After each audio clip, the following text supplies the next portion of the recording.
వర్ష మాత్రం ఇక్కడే ఉంది తాతయ్య. అవునమ్మా, వర్ష ఇక్కడే ఉంది, నాకు తెలుసు.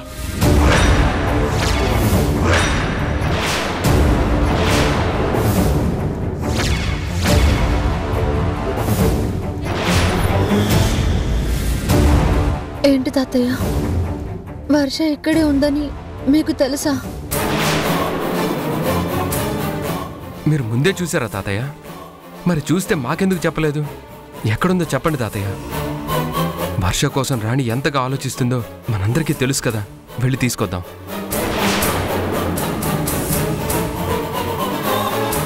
ఆ రోజు కోపంగానే అంది తప్ప తన మీద ఇప్పటికీ ఏ కోపం లేదని వర్షకి నేను నచ్చ చెప్తాను.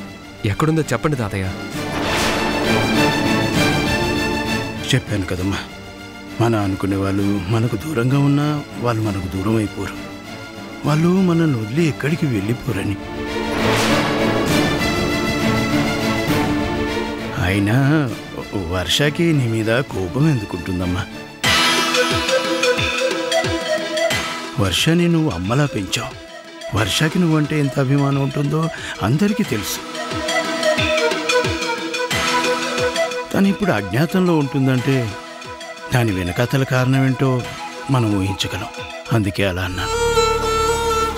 వర్ష మనకు దగ్గరగానే ఉంది, కాకపోతే కనిపించడం లేదు. తొందరలోనే అందరూ కలిసే రోజులు వస్తాయి. ఆ ఉద్దేశంతోనే తను ఇక్కడుంది అని చెప్పాను.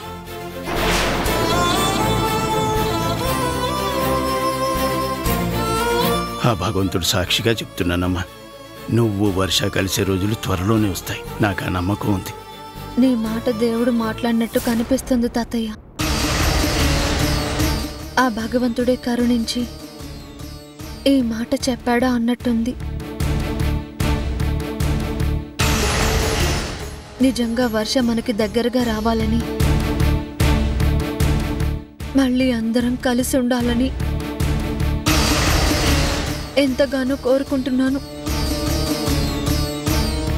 ఎక్కడ ఉన్నా వర్ష బాగుండాలి తాతయ్య.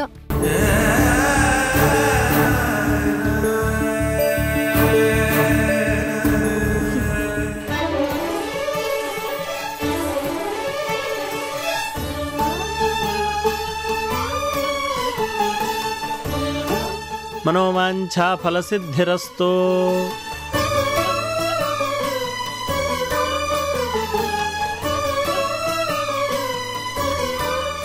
అమ్మా, ఈ అమ్మవారికి ఒక ప్రత్యేకత ఉంది. ఏదైనా కోరిక కోరుకున్నాక ఆ కోరిక నెరవేరిన తర్వాత అమ్మవారికి ప్రసాదాన్ని నైవేద్యంగా పెట్టి అది గుడిలో ఉన్న అందరికీ పంచాలి. అలాగే పంతులు గారు. అన్ని దానాల్లోకెల్లా అన్నదానం గొప్పది అంటారు. అందుకే అన్నదానం చేయమని ఈ అమ్మవారు ఇక్కడ నిర్ణయించారని భక్తుల విశ్వాసం. అలా కోరిక తీరిన భక్తులు ఇక్కడ ప్రసాదం పంచడం ఆచారం. వెళ్ళి అందరికీ ప్రసాదం పంచండి. అలాగే పంతులు గారు.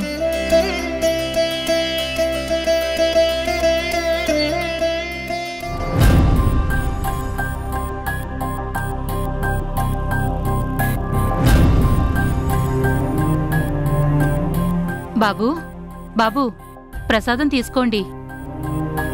ప్రసాదం తీసుకోండి బాబు. ఏంటి బాబు అలా చూస్తున్నారు? స్వామివారికి నైవేద్యం పెట్టిన ప్రసాదం తీసుకోండి బాబు.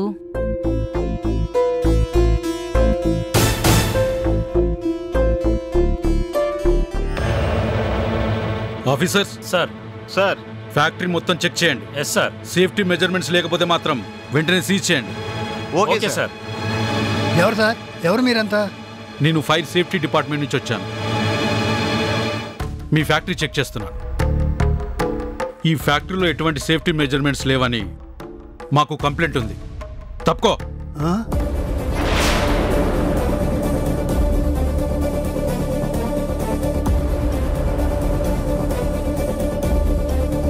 రాధాబాబు, ఎవరో ఆఫీసర్స్టా మన ఫ్యాక్టరీ చెకింగ్కి వచ్చారు. వాళ్ళ మాటలు వింటుంటే నాకు చాలా భయంగా ఉంది. ఏంటి సార్ ఇలా వచ్చారు? మీరంతా బయటకు వెళ్తే ఈ ఫ్యాక్టరీని సీజ్ చేయాలి. నేను ఫ్యాక్టరీ చైర్పర్సన్ని. మా ఫ్యాక్టరీని సీజ్ చేయడం ఏంటి సార్? ఫ్యాక్టరీని రన్ చేస్తూ లాభాలు బాగానే సంపాదిస్తున్నట్టున్నావు. మరి వర్కర్స్ గురించి ఏమైనా ఆలోచించావా?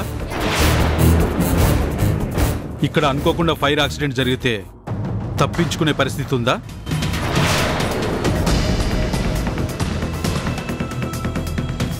వర్కర్స్ ప్రాణాలు ఏమవుతాయో నీకు అవసరం లేదా? నీకు లాభాలే తప్ప వర్కర్స్ ప్రాణాలకు విలువ లేదా? ఇక్కడ వర్కర్స్ ఎవరూ లేరు సార్. అందరం కలిసే వర్క్ చేస్తున్నాం. వచ్చిన లాభాలు అందరం కలిసే పంచుకుంటున్నాం. అందరూ యజమానులమే, అందరూ వర్కర్స్మే. అయినా మా ఫ్యాక్టరీకి సేఫ్టీ మెజర్మెంట్స్ లేకపోవడం ఏంటి? అన్నీ సవ్యంగానే ఉన్నాయి. ఫైర్ యాక్సిడెంట్ జరిగితే దాన్ని ఎలా నివారించాలో మేము ప్రికాషన్స్ తీసుకున్నాం. ఇంకేమైనా ప్రమాదాలు జరిగితే వర్కర్స్ని ఎలా సేవ్ చేయాలన్నది కూడా మేము అందరం కలిసి ఒక ప్లాన్ ప్రకారం కన్స్ట్రక్షన్ చేశాం. చూడు మిస్టర్, ఫ్యాక్టరీ మీది కాబట్టి మీరు ఎన్ని కబుర్లైనా చెప్తారు. కానీ మేము గవర్నమెంట్ అధికారులు.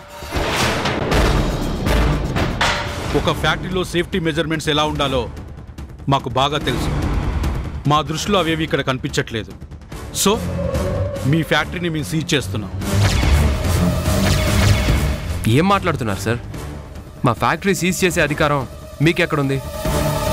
ఎక్కడ ఏ సేఫ్టీ మెజర్మెంట్స్ లేవో నాకు చూపించండి. అన్నీ ఉన్నాయని నేను చెప్తున్నాను కదా. కావాలంటే పదండి, నేనే మీకు చూపిస్తాను. అంతేకాని సీజ్ చేయడం ఏంటి సార్?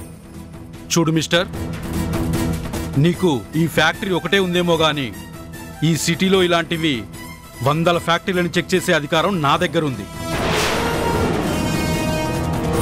ఇక్కడ ఎటువంటి మెజర్మెంట్స్ లేవని మాకు బాగా తెలుసు. నేను సర్టిఫై చేశాక దాన్ని కాదనే అధికారం ఎవ్వరికీ లేదు.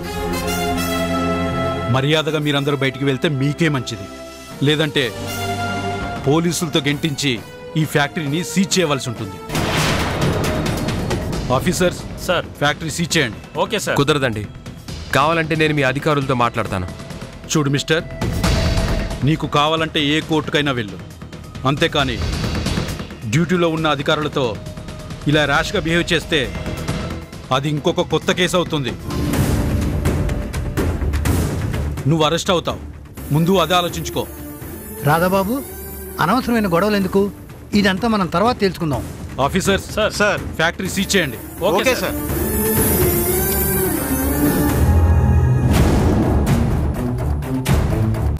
ఆ శంకర్ ప్రసాదే ఇదంతా కావాలనే కుట్ర పన్నినట్టున్నారు.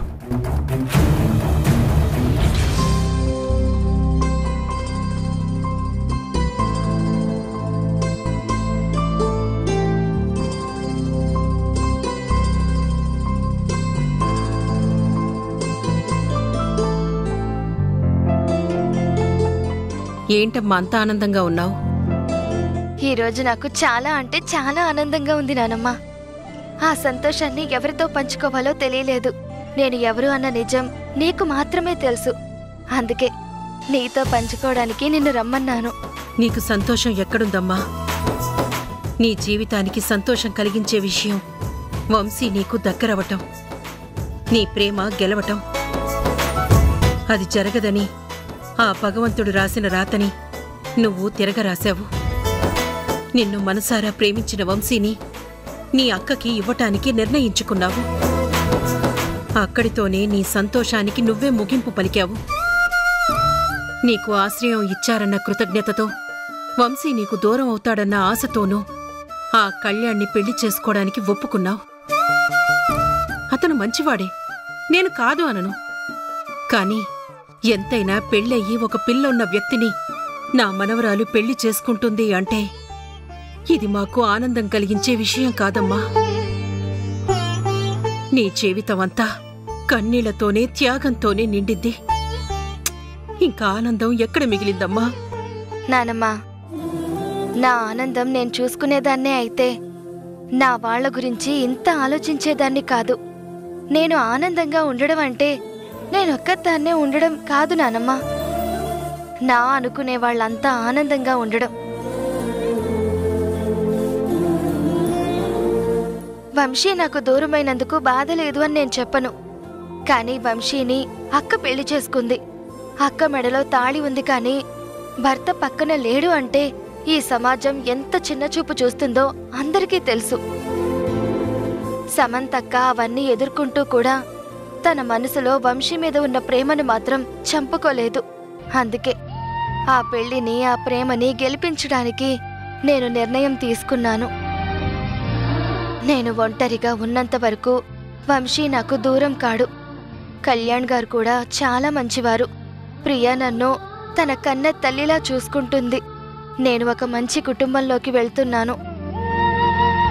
ఇప్పుడు నేను తీసుకున్న నిర్ణయం వల్ల నా అక్క జీవితం బాగుపడుతుంది. తర్వాత నా వాళ్ళందరితో నేను కలిసి ఉండగలను. ఇదంతా నాకు ఆనందం కలిగించే విషయమే కదా. నీకింకో సంగతి తెలుసా? ఇప్పుడు నేను ఎవరనేది సూర్యం తాతయ్య కూడా తెలిసిపోయింది. ఏంటమ్మా నువ్వనేది? అన్నయ్యకి ఈ విషయం తెలిసిందా? ఎలా వర్ష? ఈ నిజం ఎప్పుడు ఎవరికి ఎలా తెలియాలో అలాగే తెలిసిపోతుంది నానమ్మ. అక్కకి యాక్సిడెంట్ అయి మా హాస్పిటల్లో ఉంది. అక్కతో మాట్లాడదామని ఇంటికి వెళ్ళిన తాతయ్య అనుకోకుండా మాటలు కలిపితే అమ్మ గతం మొత్తం చెప్పింది. ఆ గతంలో తప్పిపోయిన తన మనవరాలు నేనే అని తాతయ్యకి తెలిసింది. హాస్పిటల్కొచ్చి నన్ను చూశారు. అక్క పేరు కీర్తి అని, తనని తాతయ్య అని పిలిచిన మొదటి వ్యక్తి అక్క అని చెప్పారు. మరి నిజం తెలిసాక అన్నయ్య నిన్ను ఆయన దగ్గరికి తీసుకొస్తాను అని చెప్పలేదా?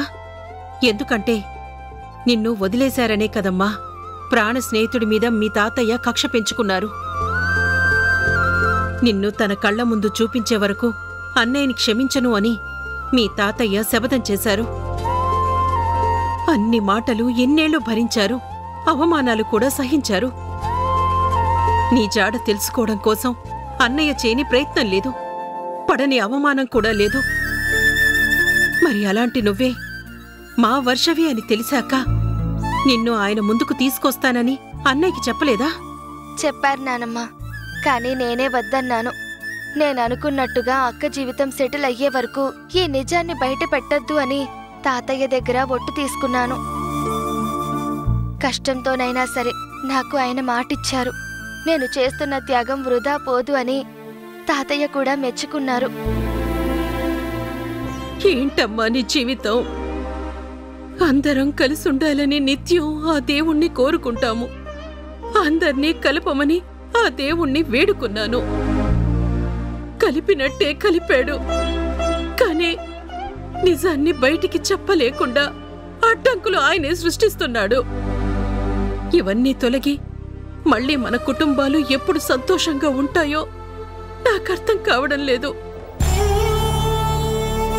మరి రాణియే కీర్తి అన్న విషయం తెలిసింది కదా, మరి రాణి దగ్గర కీర్తి ప్రస్తావన తీసుకురాలేదా?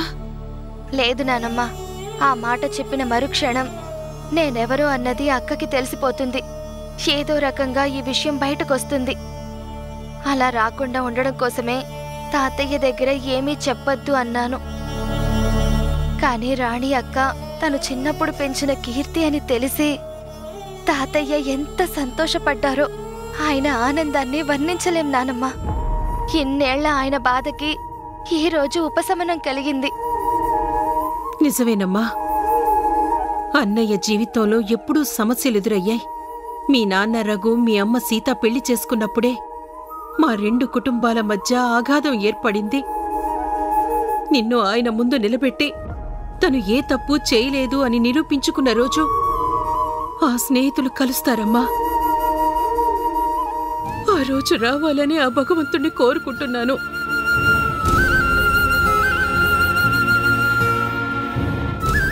చలపతి గారు తీసుకోండి. అలాగే బాలాజీ తీసుకో. వీరయ్య ఇలా ఈ స్వీట్లు మన వాళ్ళకు పంచు. అలాగే బాబు గారు. బాలాజీ, చలపతి గారు, బాలాజీ, ఈరోజు ఎవరెవరికి ఏమేమి కావాలో అన్నీ వడ్డించి పెట్టండి. ఈరోజు మనం పెద్ద పండగలా చేసుకోవాలి. ఏమిటి సార్, ఏమైందని ఇంత సంతోషంగా ఉన్నారు? ఏదైనా పెద్ద కాంట్రాక్ట్ వచ్చిందా? అంతకంటే పెద్ద విషయం తెలిసింది చలపతి గారు. నేను ఇంతకాలం దేనికోసమైతే నిరీక్షించానో అది ఫలించింది. ఇన్నేళ్లుగా నేను ఏదైతే తెలుసుకోవాలనుకున్నానో అది తెలిసిపోయింది. అందుకే ఈ ఆనందాన్ని మీతో పంచుకుంటున్నాను. ఏంటి సార్ మీరనేది? ఎన్నాళ్ళు మీరు ఎదురు చూస్తున్న మీ మనవరాల గురించే కదా? అంటే కీర్తి, వర్ష ఎక్కడున్నారు, ఎలా ఉన్నారు నీకు తెలిసిపోయిందా సార్? తెలిసిపోయింది. నా కీర్తి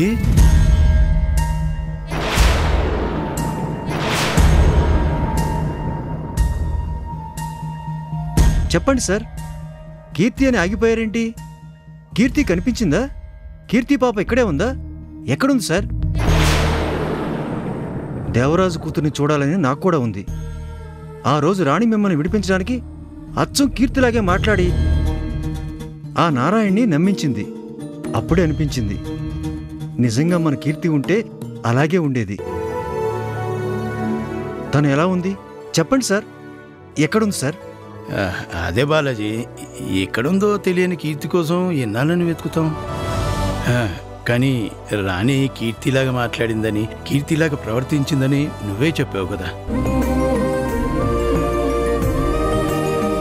అందుకే ఇక నుంచి రాణిలోనే కీర్తిని చూసుకోవాలనుకుంటున్నాను.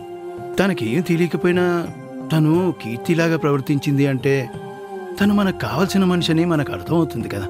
అందుకే ఇక నుంచి రాణిని కీర్తిలా చూసుకోవాలని నిర్ణయించుకున్నాను. ఎలాగో వర్ష గొలుసు మనకు తెలిసిన వర్ష మెళ్ళలో వేసి నా మనవరాలనుకుంటున్నాను. అలాగే రాణిని కూడా కీర్తిలాగే చూడాలని నిర్ణయించుకున్నాను. వీళ్ళలోనే నా మనవరాలను చూసుకుంటాను. అన్ని సమస్యలకి పరిష్కారం దొరుకుతుందని ఎదురు చూస్తూ ఉంటాను. మీ నిర్ణయం మంచిదే సార్, కాదు అను. కానీ మీరు ఎంత సంతోషంగా స్వీట్లు పంచితే నిజంగా కీర్తియే కనిపించింది అనుకున్నాను. కనిపించలేదా? మన కళ్ళ ముందున్న రాణియే కీర్తి బాలాజీ. నా మనవరాలు వర్షయే, మనందరికీ తెలిసిన వర్ష. కానీ ఈ నిజాన్ని బయటికి చెప్పకూడదని నా మనవరాలు నా దగ్గర మాట తీసుకుంది. తనకిచ్చిన మాటను తప్పలేక మీ దగ్గర మాట మారుస్తున్నాను.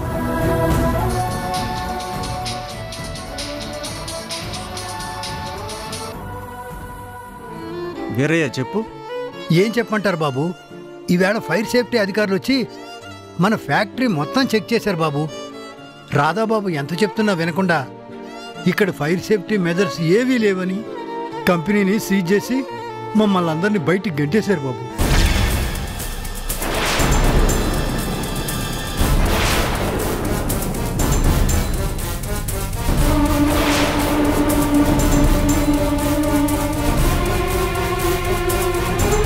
ఏమైంది బాలాజీ? సార్ అసలు ఏం జరిగిందంటే,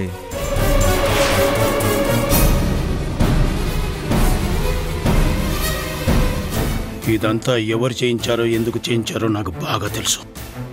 రాణి కేసు విత్డ్రా చేసుకోకపోతే తన అంతు చూస్తానని శంకర్ చెప్పాడు. ఈ నిర్ణయం శంకర్దే. దీని వెనకాతలున్నది శంకరే. అవును సార్, సందేహం లేదు. శంకరప్రసాద్ గారు కోపం వస్తే ఎంతవరకు వెడతారో అందరికీ తెలుసు. ఇది ఆయన చేయించిన పని.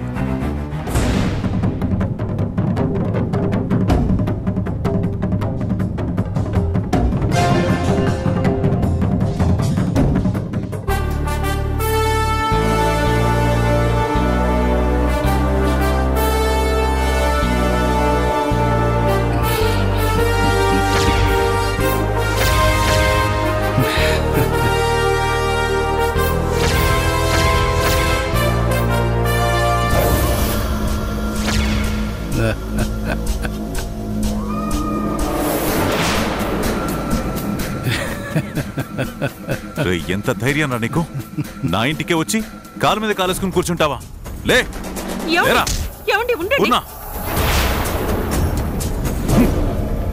నీకెప్పుడు చెప్పాను కదరా, ఈ ఇంట్లో అడుగుపెట్టే అర్హత నువ్వు కోల్పోయావని. నా మనవరాల్ని నాకు దూరం చేశావు. నువ్వు నా ఇంటికి శత్రువుతో సమానమని. అలాంటిది ఈ రోజు నా నట్టింట్లో నువ్వు కాలు మీద కాలేసుకుని కూర్చుంటే చూస్తూ ఊరుకుంటానని ఎలా అనుకున్నావురా? లేరా.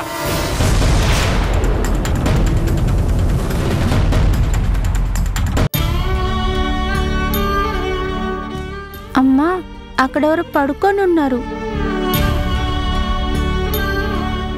ఆ అంకుల్ కూడా ప్రసాదం పెట్టమ్మా.